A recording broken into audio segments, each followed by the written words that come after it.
welcome back to our YouTube channel. In today's video, we are going to learn how to change TikTok username.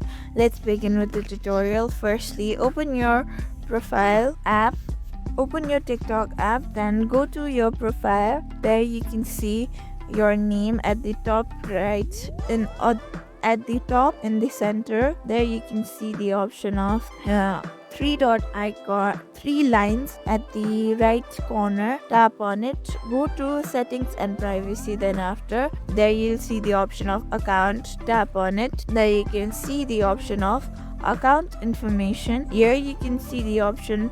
There were no options, so go back to your profile and tap on edit profile. There you can see the option of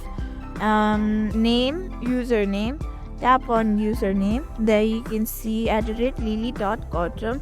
I don't want Gautam, so I don't want Lily. I'll just tap l.gautam. That's my username. Then tap on save, and you should know that you can change your username once every 30 days only. Once if you have changed your username, then you cannot change it until 30 days. So thank you for watching this video. Make sure you like, share and subscribe to our YouTube channel.